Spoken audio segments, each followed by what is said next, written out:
저희들이 교회를 시작하고 갈라디아서, 고린도 전서 두 번에 걸쳐서 30개월 동안 함께 해왔습니다. 그리고 두 번째 고린도후서 마지막 날입니다. 무슨 말씀을 하실까요? 많이 궁금했습니다.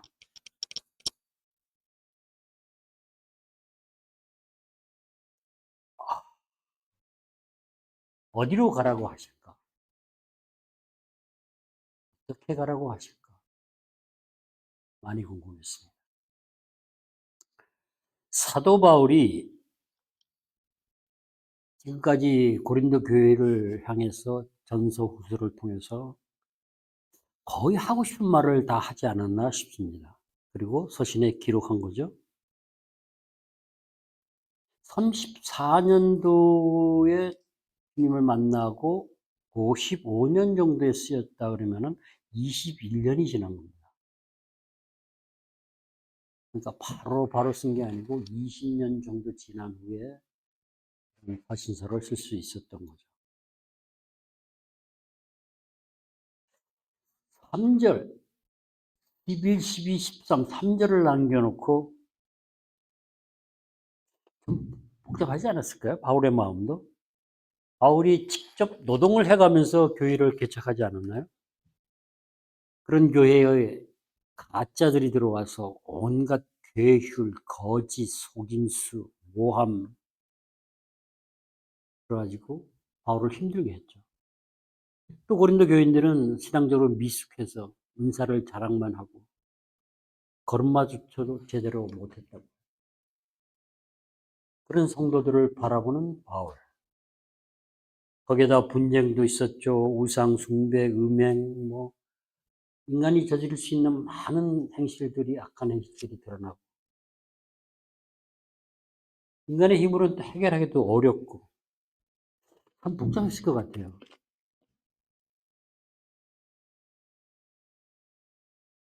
그래서 사도 바울이 때로는 어리석은 자처럼 말하기도 하고 엄한 아버지처럼 또 말하기도 하고 친절하게 사랑으로 섬기라고도 하고 할 수 있는 건 다 해봤던 것 같아요. 그죠? 그러나 중요한 것은 바울은 기도했다는 겁니다. 13장 9절에서 10절에서 우리가 약할 때 너희가 강한 것을 기뻐하고 또 이것을 위하여 구하니 하고 곧 너희가 온전하게 되는 것이라. 바울은 고린도 교회 교인들이 온전하게 되기를 기도했다는 것입니다. 온전하게 된다는 것은 열매를 맺는다는 말이 아닐까요? 그러나 바울 자신이 그렇게 노력을 하고 온갖 방법을 다 썼음에도 불구하고 진정 그들을 도울 수 있는 일은 하나님 한 분뿐이라는 사실을 바울은 알았죠. 그래서 13장 8절에서 이렇게 말하죠.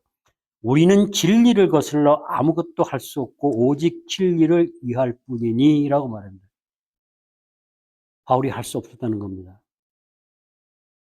그래서 바울은 기도를 하나님의 은혜가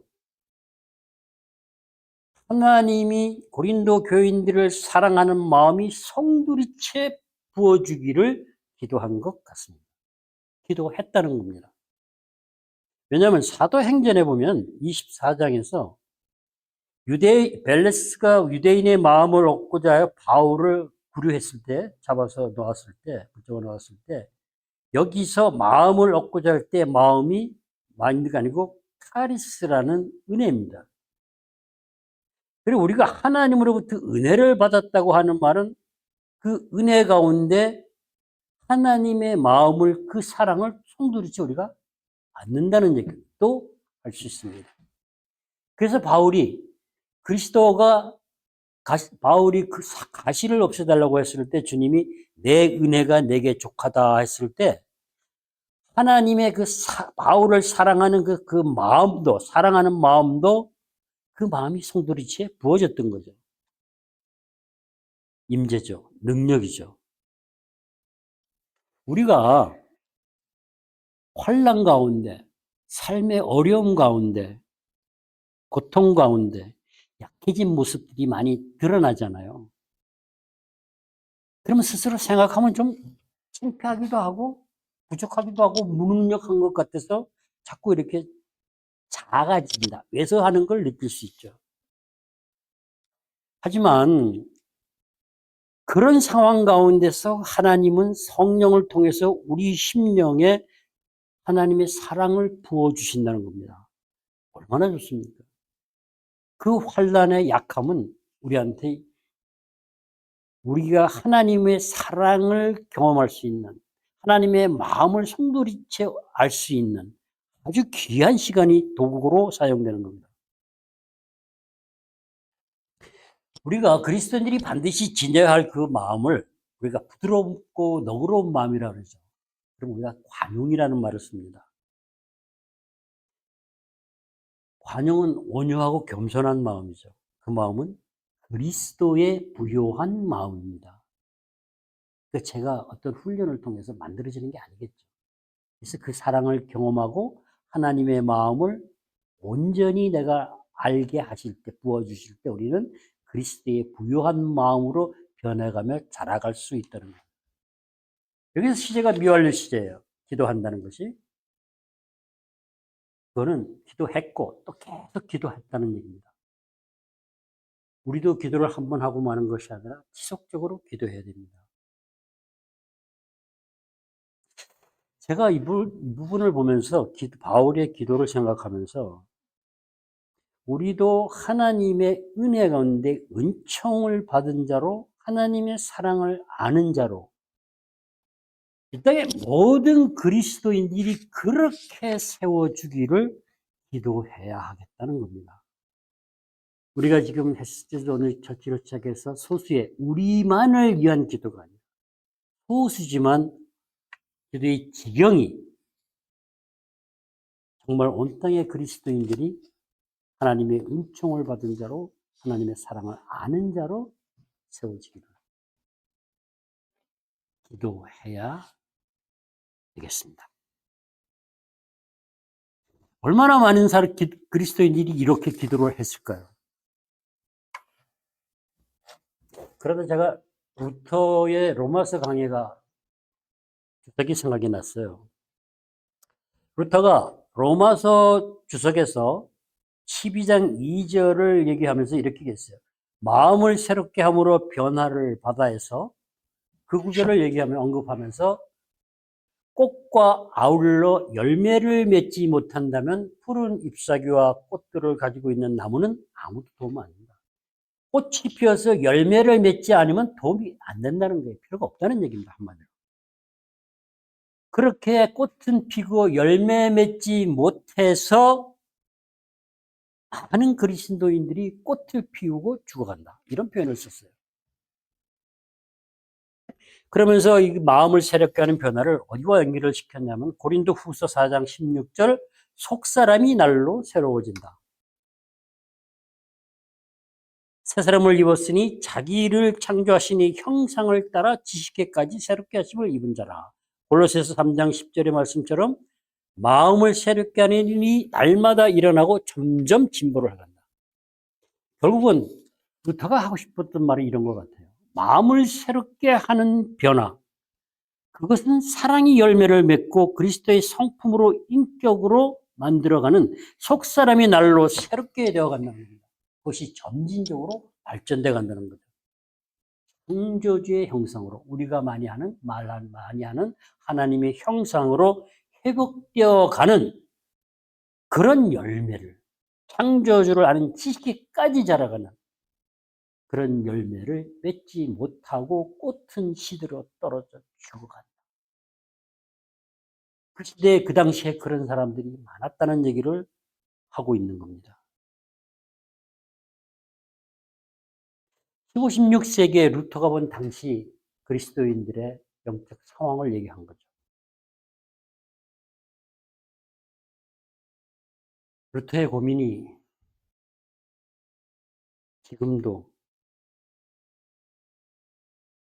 지속되고 있는 것 같지 않습니까? 바울은 젖으로 먹이고 밥으로 밥을 못 먹였다고 고린도 교인들을 불쌍히 여겼어요. 루터는 꽃은 피었는데 열매 맺지 못하고 떨어져 죽어간다고. 근데 루터 시대에는 1500년도 지난 그때는 미음 정도로 먹은 것 같아요. 밥을 먹기 시작한 거 아닌가 싶어요. 그러니까 꽃은 피었죠. 그죠?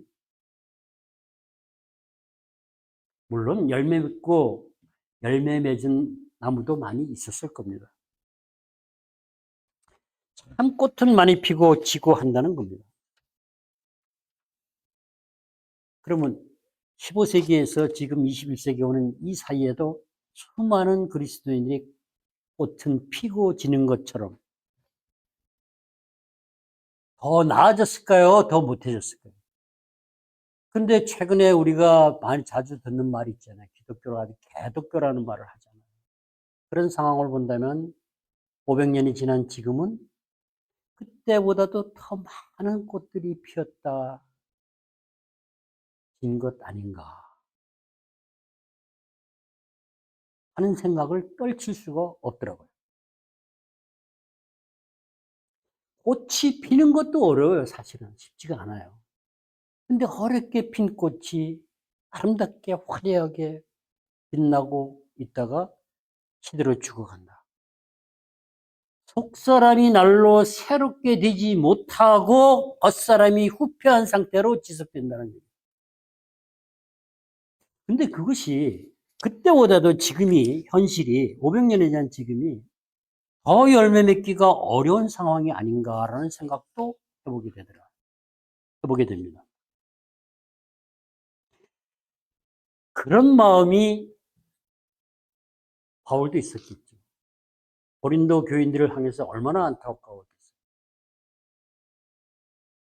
젖으로 먹이고 밥을 먹이지 못했으니, 성숙하게 하지 못했으니 더 안타까웠을 거예요. 그래서 13장 11절에 여기서 마지막으로 말한다. 이 말은 가슴 확 찌르는 것 같아요. 내가 정말 마지막으로 말한다. 어떤 얘기입니까? 부모가 죽을 때 유언 남길 때처럼 하는 거 아니에요? 내가 정말 마지막으로 너에게 부탁하니 내 동생을 좀 잘 보살펴 줘라. 그런 거 아니겠어요? 이 마지막으로 말하는 일을 고린도 교인들이 읽을 때 바울의 그 마음을 알았으면 얼마나 좋을까 하는 생각이 들었어요. 그 마지막 말은 형제들아 기뻐하라 온전하게 되며 위로를 받으며 마음을 같이하며 평안할지어다. 또 사랑과 평강의 하나님이 너희와 함께 계시리라 이렇게 얘기했어요. 이것이 고린도 교인들에게는 어떤 의미로 다가갔을까요?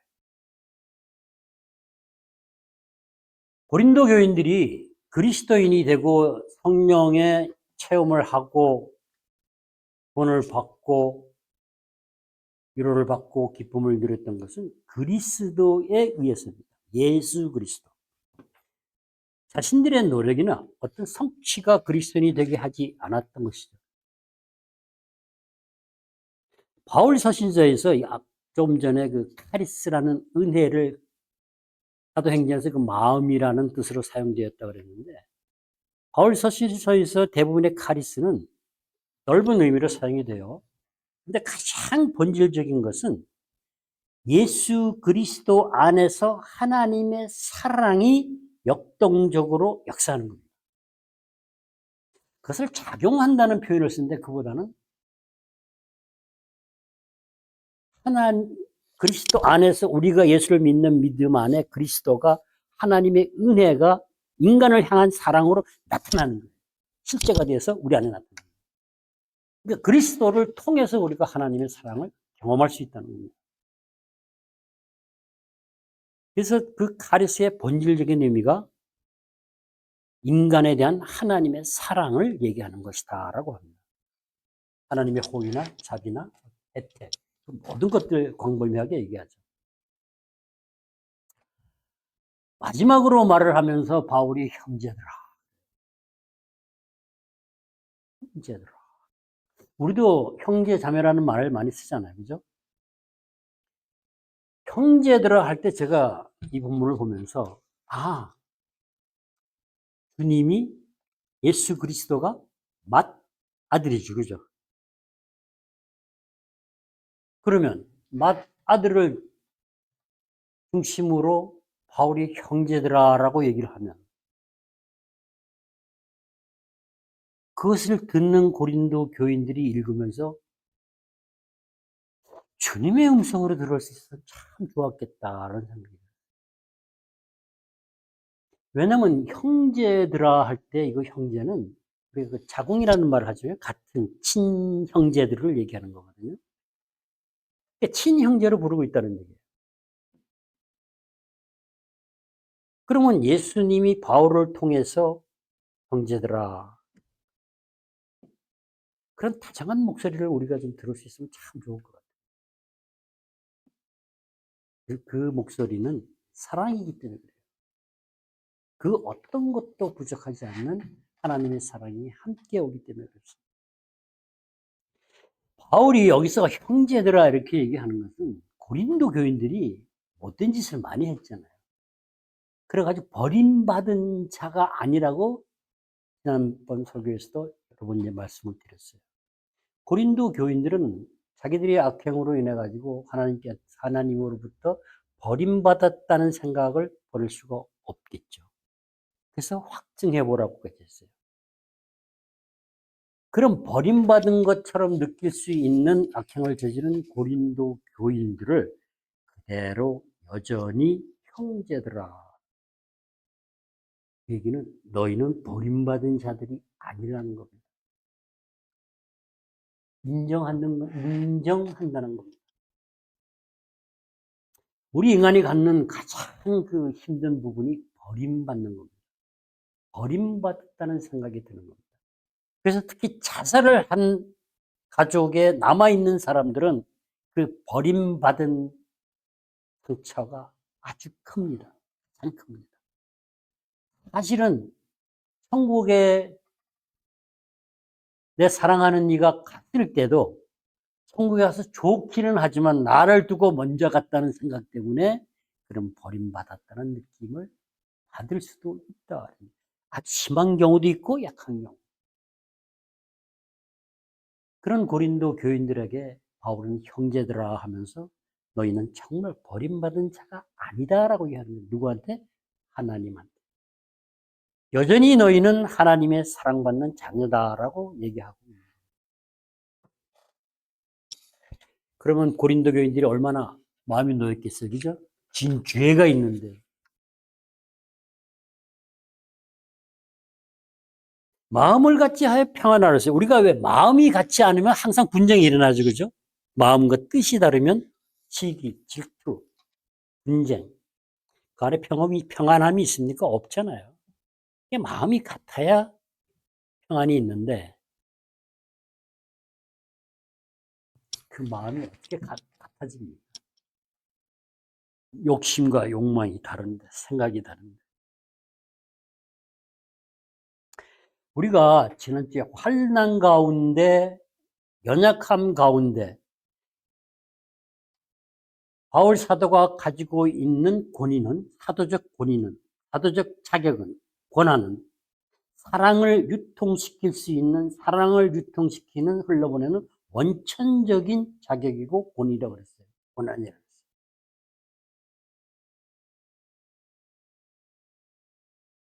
그 권위가 그 사랑의 원천, 사랑을 유통시킬 수 있는 그 권위가 수단으로 사용될 때, 그래서 그 하나님의 사랑을 흘러보낼 때, 불편함이나 억압적이나 여러 가지 거짓이나 약함이나 이런 것들을 스스로 깨달아 알고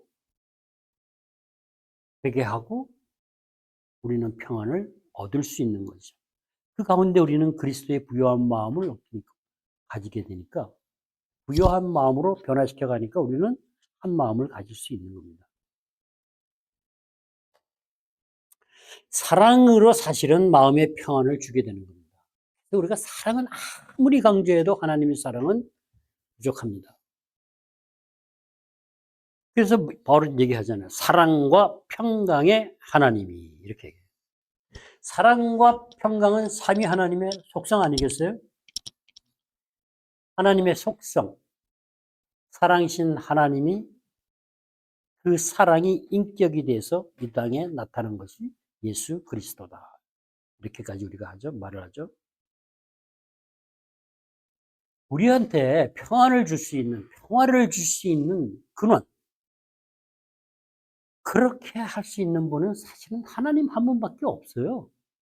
하나님이 그 사랑을 우리가 모르면 진정한 평화, 평안, 이거는 이 땅에서 누릴 수가 없는 거죠. 잠깐 속고 있는 것처럼 느낄 뿐이다, 이런 얘기죠. 근데 그 사랑과 평강이 하나님이 함께 하시면 고린도 교인들이 어떻게 될까요? 그 혼란스러운 질서가 바로 잡히겠죠, 그죠? 근데 혼란스러운 질서가 그냥 잡히는 것이 아니라 고린도 교회 성도들의 인격이 완성시켜 가면서 그 혼란이 바로잡아지는 겁니다. 그래서 공동번역에서는 여기서 이것을 인격의 완성이라는 번역을 썼어요. 저는 그것이 더욱 좋은 것 같습니다. 질서를 지킨다는 거, 회복하고 정돈을 한다는 것은 고린도 교인들의 성품과 인격이 온유한 마음으로 변해 갔을 때, 그렇게 온전하게 됐을 때 질서가 잡히는 겁니다. 함께 하시면 그것은 하나님이 함께 하시기 때문에 가능하다. 함께 하는 걸 우리가 임마누엘이라고 그러죠. 그죠? 임마누엘은 하나님이 우리와 함께 하시겠다고 하는 언약적 약속입니다. 그냥 약속이 아니에요. 그러면 타락한 인간은 어떻게 해야 됩니까? 언약적 말씀을 같이 대비해서 보면은 타락한 인간은 이렇게 돼요. 하나님을 의지하고 하나님의 말씀을 청종하려고 혼신의 노력을 다할 때 가능해집니다. 그냥 가만히 있다고 거저 얻어지는 건 아니다라는 얘기예요. 하나님이 함께 하실 때, 우리가 예수를 믿을 때 뭐예요? 예수 그리스도, 하나님의 은혜로 의롭다 칭함을 받고 예수 그리스도는 믿음으로 예수 그리스도가 우리 안에 있고 복음이 우리 안에서 역사할 때 그 사랑의 결과로 인해서 우리가 평강을 누린다. 은혜와 사랑과 평강, 하나님의 은혜가 동기가 돼서 그 사랑이 역사할 때 결과적으로 우리는 평강을 누릴 수 있다는 거예요.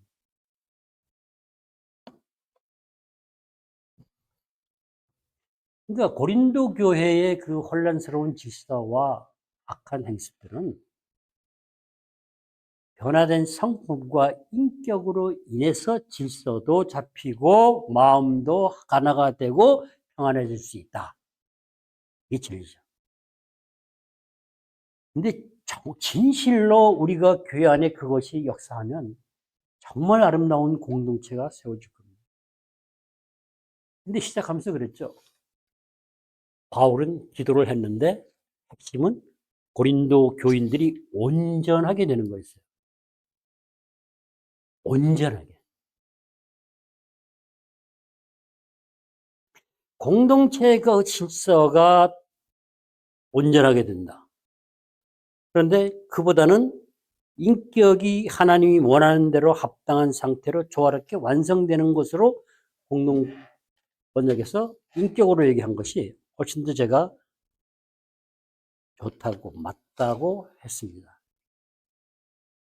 고린도 전후서를 55년도에 저서를 했다고 보면 갈라디아서는 48년, 7년 전에 썼어요. 고린도 전서를 쓰기 7년 전 갈라디아서를 저술할 때 바울은 뭐라 그랬냐면 갈라디아서 6장 15절에서 할래나 무할래나 다 중요한 게 아니고 중요한 건 오직 새롭게 지으심을 받는 것, 뉴크리에이션이라고 얘기했습니다. 그것이 온전하게 되는 것이죠. 그런데 고린도 후서를 전후서를 쓰고 10년이 지난 후에 디모데 후서를 쓰면서는 하나님의 사람으로 온전케 하며 모든 선한 일을 행할 능력을 갖추게 함이라 이렇게 말해요. 참 이게 재밌지 않습니까? 갈라디아서에서 가장 중요한 것은 오직 새롭게 지으심을 받는 것이다. 고린도 교인들한테 온전하게 되기를 기도한다. 그 결과물로 해서 디모데후서에서는 하나님의 사람으로 온전케 해서 모든 선한 일을 행할 수 있는 능력을 갖추게 할 수 함이라라고 합니다. 이게 하루아침에 되는 게 아니라는 얘기입니다. 제가 지금 이렇게 말씀드리는 건. 그러면 고린도 디모데후서에서 하나님의 사람으로 온전케 돼서 모든 선한 일을 행할 능력을 갖추게 하려 함이라라고 한 것은 모든 성경은 성령의 감동으로 되었다고 했어요. 그러니까 성령의 감동으로 그것이 가능하다라는. 성령의 감동으로 인해서 가능한 것이지 하나님이 하셔야 되는 것이지 우리의 노력을 어렵다는 얘기입니다.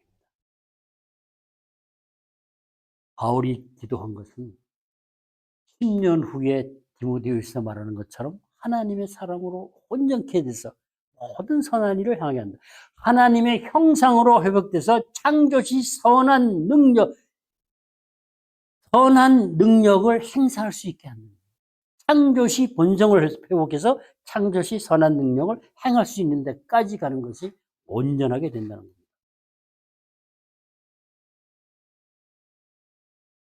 자, 그러면 그렇게 온전해가는 그 과정에 혼자 물장군이 없는 것 같아요. 그죠?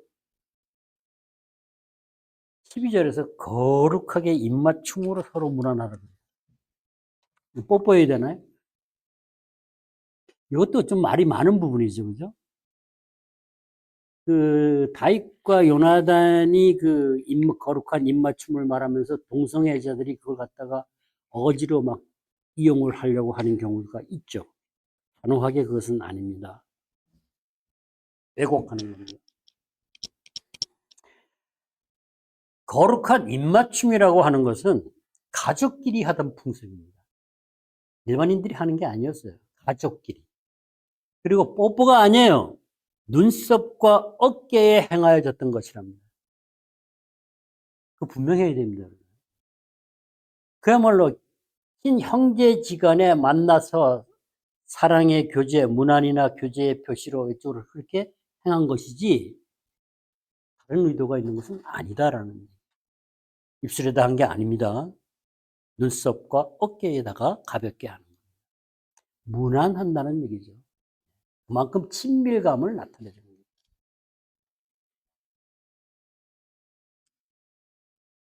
성도를 우리가 뭐라 합니까? 거룩하게 구별된 무리라고 얘기하죠. 고린도 교인들이 여기까지 이렇게 얘기를 서신서를 보고 읽고 들으면 참 이전에 그 자기들이 한 행위 속에서 악한 행실 속에 바울을 대적하고 모함하고 사례비도 안 되는데, 그죠? 그런 그런 고린도 교인들한테 바울이 증거를 요구한 게 있었어요. 그죠? 바울 사도가 진짜냐, 너에게 진짜면 하나님의 증거를 대라 그랬죠.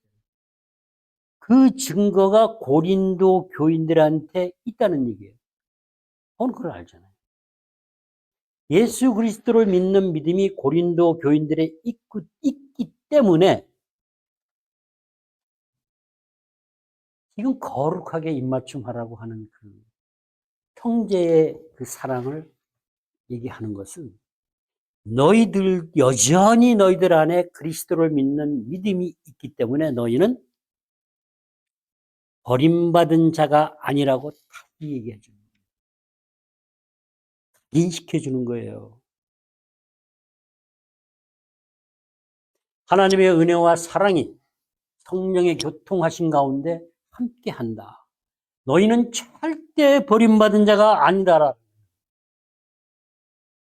우리는 이 땅에 수많은 사람들이 그 상실감 때문에, 버림받은 것 때문에 힘들어하고 고통스러워하는 것을 너무나 잘 압니다.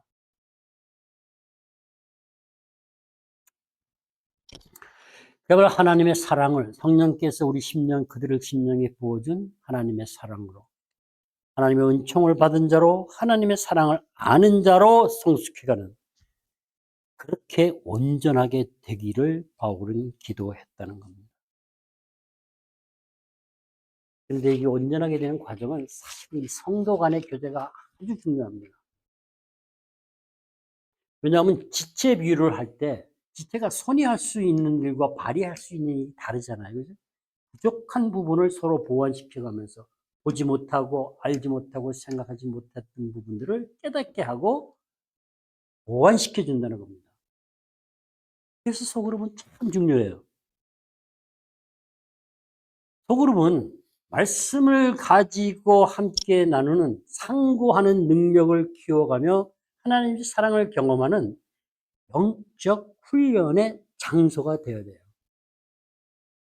소그룹에 모여서 세상 살이를 나누고 정보를 교환하는 곳이 아니다라는 얘기죠. 전에 제가 이런 얘기를 들었어요. 우리 옆집에 있는 젊은 친구들이 아기 하나 둘 있는 친구들이 모여서 소그룹을 하는데 7, 8개월은 너무 좋대요. 애가 하나 둘 되니까 자식의 자녀 교육과 양육에 대한 정보가 너무 많잖아요. 근데 한 7, 8개월 지나면 학교 없대요. 그럼 그건 교회의 소그룹 공동체가 아닙니다. 그렇게 하면 큰일 나요. 우리 헬스드 온유 처치는 정말로 설교 본문의 내용을 설교와 함께 상고하는 능력을 키워가는 소그룹. 그것이 만들어져야 돼요. 그 소그룹에서 활용하는 것이 근본적 변화를 가져오는 성경 읽기의 과정을 가지고 우리가 상고하는 능력을 키워가면서 우리가 성숙해 가야 됩니다. 그래야 우리가 변화를 경험할 수 있습니다.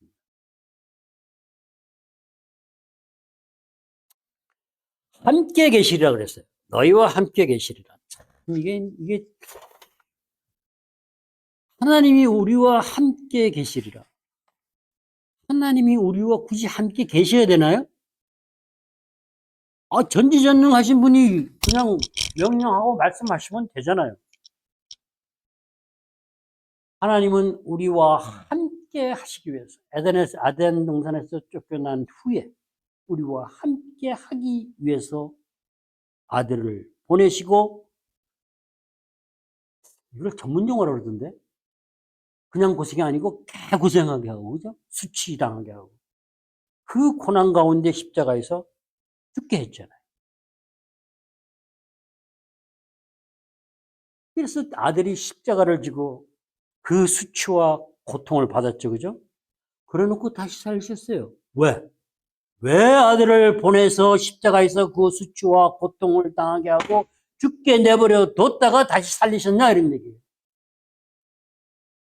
주님은 왜 또 그렇게 신적 능력을 가진 아주 강한 분인데 그 연약함을 그대로 매를 맞고 수치를 당하고 감당했냐라는 거예요. 그것이 하나님이 우리와 함께 하시기 위해서. 그냥 사랑한다가 아니고 함께 하기 위해서 그렇게 하셨다는 거예요.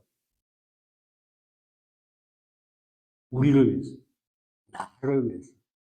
그래서 우리가 예수 그리스도를 믿는 그 믿음 안에서 하나님은 항상 우리와 함께 하고 계신다는 거예요. 그렇게 하기 위해서 십자가에서 아들을 죽이시고 하나님의 사랑을 확증해 보이셨다는 겁니다. 그걸 잊지만 안 돼요. 죄로 타락한 인간, 하나님을 거역한 인간에게 다가오시기 위해서, 그렇게 해야 우리와 전능하신 하나님이 눈높이를 낮춰서 인격적인 만남을 하기 위해서 그렇게 오셨다는 겁니다. 이게 말이 됩니까? 안 되는 것 같죠? 돼요. 왜? 우리가 그렇게 귀하고 가치 있는 존재이기 때문에 그렇습니다. 버림받은 자가 아니고 정말 하나님이 사랑받는, 하나님이 인격적으로 낮아서서 아들을 죽이고 찾아오기 위해서 그렇게 하신, 자신의 아들을 내어주신 그런 존귀한 존재가 우리라. 그럼 우리가 어디 가서 또 쭈삣쭈삣 하면 안 되겠죠, 그죠? 당당해야 됩니다. 왜? 하늘에 속합니다. 하나님이 나를 만나기 위해서 그렇게 오셨다. 제가 하는 얘기 아니에요. 마태복음 1장 18절인가요? 23절. 처녀가 잉태하여 아들을 낳으리니 그러죠. 그죠? 그의 이름은 임마누엘이라 하리라. 아들을 낳으며 이름을 예수라 하니 그건 뭐예요? 하나님은 우리들과 함께 계신다는 의미다. 하나님이 우리가 그냥 예수를 믿으라는 게 아니에요. 너희가 예수를 믿어서 너희가 예수 안에 있고 예수가 내 안에 있을 때 하나님은 우리와 함께 하시기 위해서 그렇게 하셨다는 거예요. 그보다 더 큰 벽이 어디 있습니까?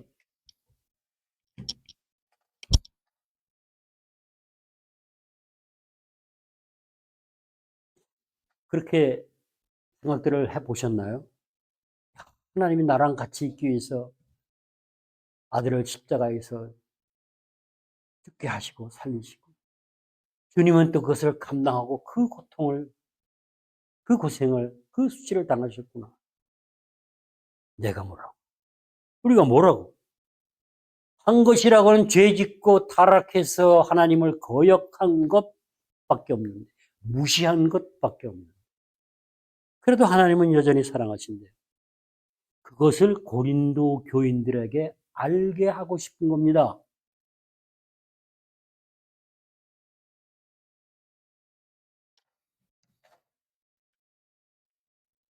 하나님은 예수님을 보내시고 나서 구원을 이루어가기 시작했죠. 그런데 완성된 건 아니죠. 그죠? 그래서 증표로 성령을 보내신 겁니다.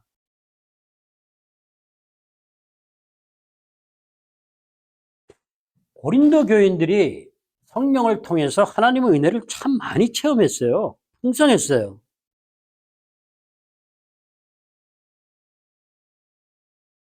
근데 그 은혜 체험보다는 성령의 체험보다는 하나님의 은혜가 하나님의 사랑이 현실적으로 고린도 교인들에게 성품으로 인격으로 온전해지는 것.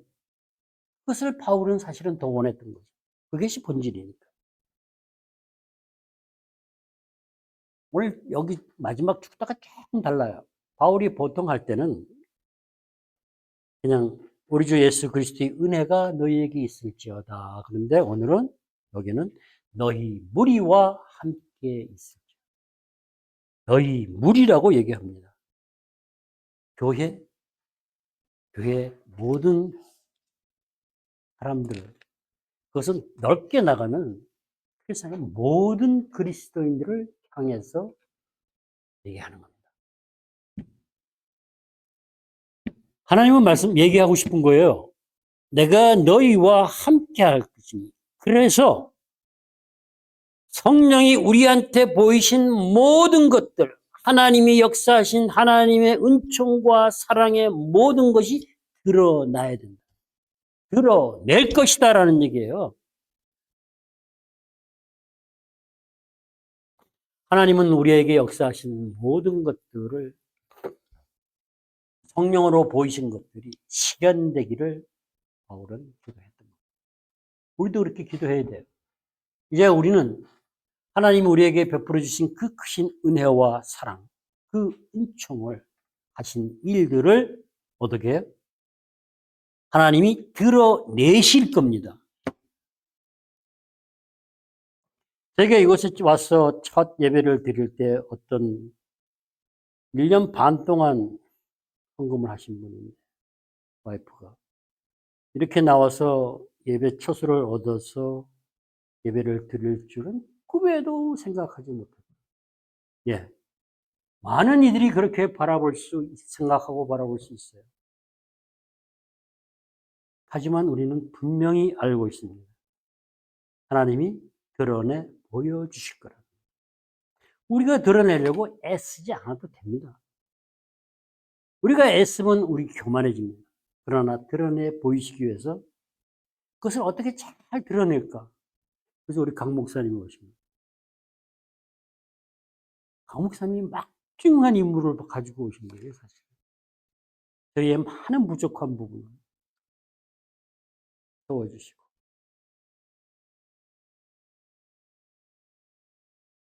만들어 주시기 위해서. 눈물 날라. 예레미야서에서 이렇게 얘기했어요. 9장 24절에서 자랑하는 자는 이곳으로 자랑할지니 명철하여 나를 아는 것과 여호와는 사랑과 정의와 공의를 땅에 행하는 자인 줄 깨닫는 것이라 나는 이 일을 기뻐하노라. 이게요, 너무 중요한 말인데 우리가 많이 놓칩니다. 고린도전서 2장 9절에서는 하나님이 사랑하는 자들을 위해서 예비하신 모든 것을 보지 못하고 듣지도 못하고 사람의 마음으로 생각도 하지 못하게 했는데 이 모든 것을 성령은 우리한테 보이신다는 겁니다. 보이셨다는 겁니다. 거기에 나아가서 하나님의 깊은 곳까지 통달하게 하십니다. 하나님께서 우리에게 은혜를 주신 것들을 모두 체험하고 경험하고 알게 하신다는 겁니다. 그래서 우리는 알아야 됩니다. 체험해야 됩니다. 우리가 그것을 체험하게 되면 하나님의 은총을 받은 자로 하나님의 사랑을 아는 자로서 하나님이 이 땅의 사랑과 정의와 공의를 행하신 분임을 행하고 계시다는 것을 우리가 자랑을 안 할 수가 없다라는 얘기예요. 그것을 드러내게 된다는 얘기입니다. 자연스럽게.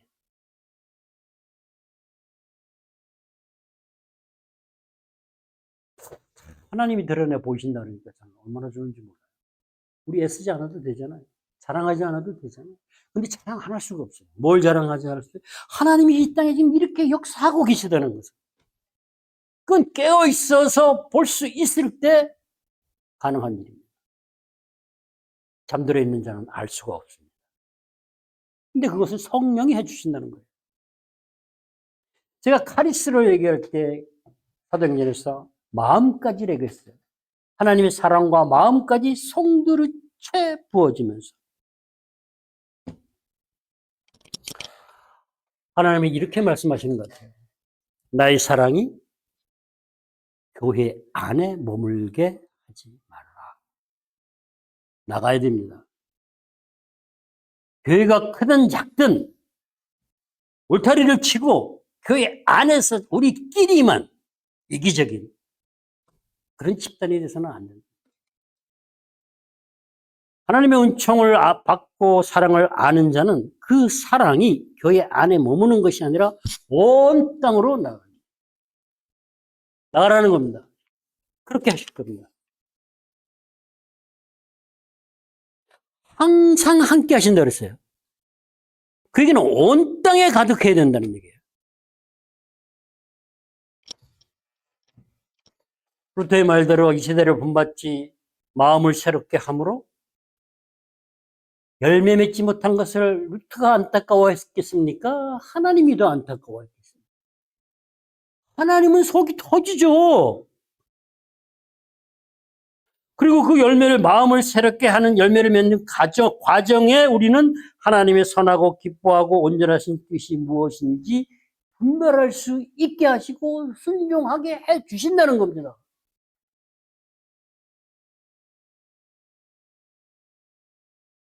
너무 감사한 것 같아요. 우리 헬세드 온유처치는 정말 항상 깨어 있어서 하나님의 뜻을 분별하고 우리가 지금 강의하고 교회 메인 사역으로 가져가는 것이 근본적 변화를 가져오는 성경 읽기.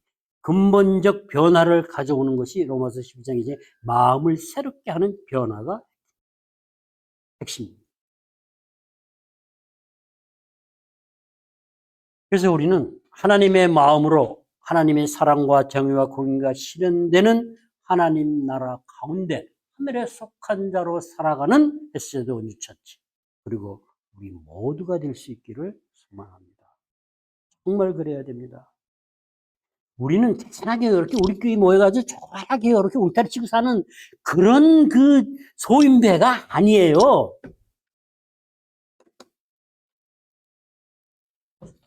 하나님은 십자가에서 아들이 죽을 때 예수 그리스도가 돌아가실 때 하나님의 사랑이 온 땅에 뿌려졌다 그랬어요. 남아있는 한 방울까지도 그 창으로 찔러서 뿌려지게 했다라는 거예요. 하나님의 사랑은 온 땅에 편만합니다. 충만합니다. 하나님의 사랑이 온 땅에 가득 차 있어요. 왜? 하나님이시니까. 정말 우리는 그냥 은혜에서 나아가서 은총은 하나님의 은혜가 사랑으로 우리 안에 역사하는 것입니다. 그래서 은총을 받은 자가 사랑을 아는 자가 됩니다. 그렇게 은총을 받은 자들로 하나님의 사랑을 아는 자들로 하게 되는 가득 차는 헤세드 온유 처치로 세워가야 할 것입니다. 그래서 주님은 우리에게 말씀하셨죠. 누가복음 1장 16절 주님은 이렇게 말씀을 주셨어요. 이스라엘 자손을 주 곧 그들의 하나님께로 많이 돌아오게 하겠습니다. 하나님이 하신답니다. 그가 또 엘리야의 심령과 능력으로 주 앞에 먼저 와서 아버지의 마음을 자식에게 거스리는 자를 의인의 슬기에 돌아오게 하고, 이게 우리가 해야 할 사역이고 일입니다. 주를 위하여 세운 백성을 준비하라 하셨습니다. 주를 위하여 세운 백성을 준비하는 것입니다. 교회를 위해서가. 정말 우리는 자유롭습니다. 그리고 제가 해야 할 일은 부르심에 응답하는 자로 세워가라라고 하셨습니다. 우리 모두가 정말 이 주신 말씀을 주님의 뜻을 따라 잘 감당하고 나아갈 수 있기를 정말 간절히 바랍니다. 그렇게 되어야만 합니다. 아니, 그렇게 하실 겁니다. 그렇게 믿고 우리는 나아가는 겁니다.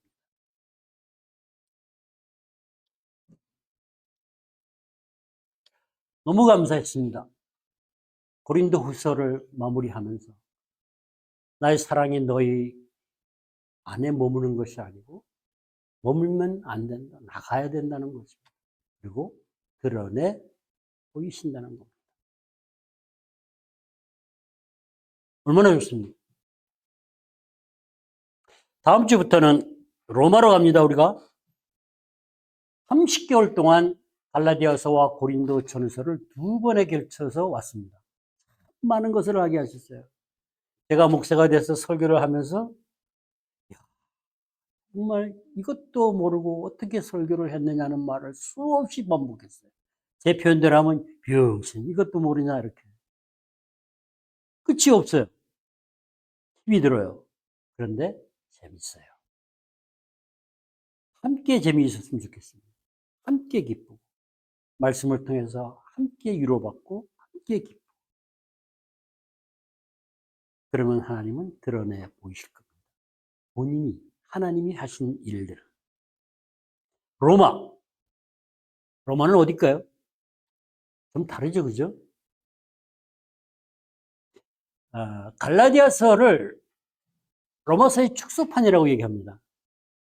이게 좀 더 자세하게 확장시켜 갈 것이니까 로마서 기대해도 좋습니다. 하나님이 기대하라 하십니다. 어떻게 하실지. 우리가 이제 강의를 계속해서 가면서 또 교재를 만들어 가면서 로마서를 하면서 많은 일들을 하실 거예요. 계속 우리 함께 기도하면서 주님을 따라갈 수 있기를 소망하고 하늘에 속한 자로 이 땅에서 승리하는 우리 모두가 될 수 있기를 주님의 이름으로 축원합니다.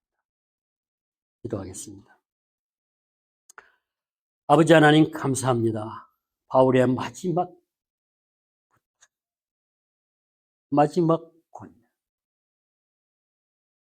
권면. 바울은 고린도 교인들의 그 악행에도 불구하고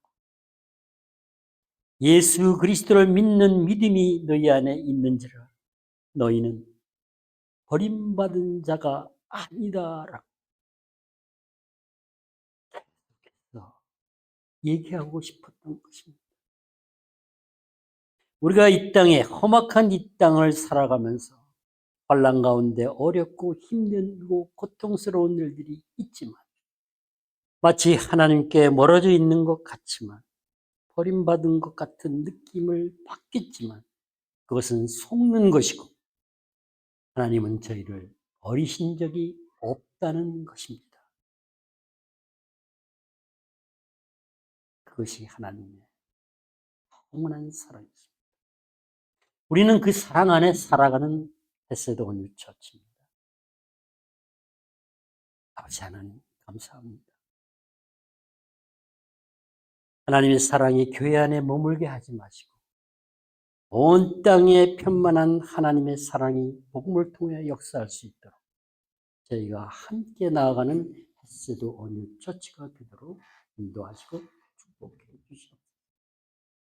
늘 깨어있게 하시고 하나님의 뜻을 분별하고 순종할 수 있도록 분별의 영과 기도의 영을 우리 모두에게 부어주시옵소서.